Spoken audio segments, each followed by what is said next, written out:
Well, guys, I've been trying to get to a video about Luminaire and I just haven't had the chance to do it. So I'm going to just do a quick impromptu video on it. Now, what's nice about Luminaire, it's portable. So we can run it on our MacBook, we can run it on our iPad, we can run it on our phone, we can even run it on our watch.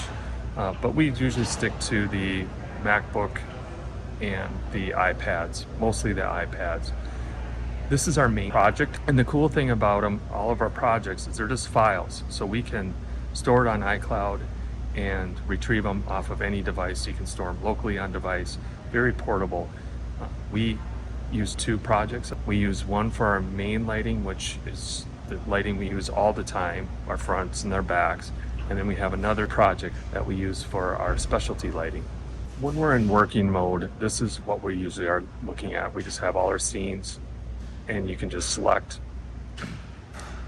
and they change.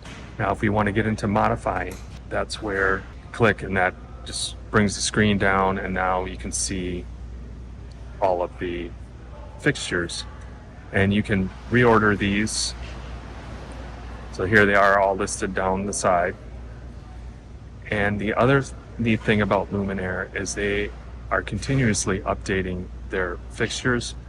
Now you can go with one of theirs, or you can actually create a generic fixture based on the DMX of that fixture, and you can make your own. And some of these I have made my own. These are old.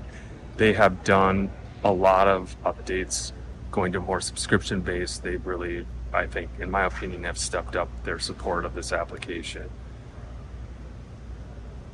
So if you go into select a profile, they have the Fixture Cloud.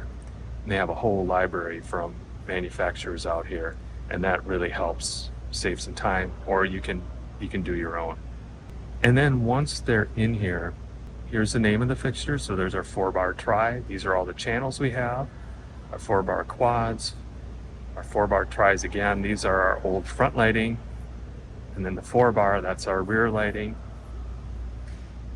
Our color palettes, and then our hazer. So then it's just a matter of going in here and adjusting the faders. There are a lot of other, so I gotta unlock it. So you can lock scenes so they can't be modified accidentally. You can go in here, you can adjust different parameters. Here are the DMX channels, some options. They have some built-in effects you can pick from. So just things that kind of get you up and going quicker. We actually use a lot of those for the movers. And there's other things you can master. So you can lock. I could set these faders, and I could make one or more, any of them a master, and then any other scene you select, it locks. It stays locked to that. When you want to save what you got on the application, you just can save it, and then it's just a file. You can obviously import bitmaps, because I took pictures, which is helpful. You don't have to. So like for some of these, the PC stands for Party Chase. These are just generic icons that come along with the program, or you can add your own. You can go in here, you can select some different parameters. That's where you would choose your image. You can choose fade rate between scenes. I usually just, for our normal scenes, I keep it at 0.2. For our slow stuff, which S stands for slow, if I go in here, I have a 3-second fade. So those will come in a little bit with a delay.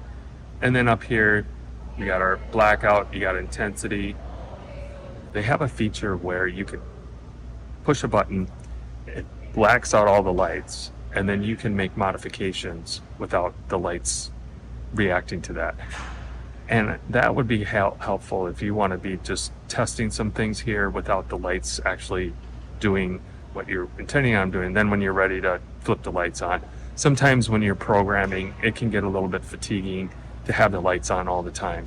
If I was going back and doing this from the beginning, I would definitely be using that feature a lot.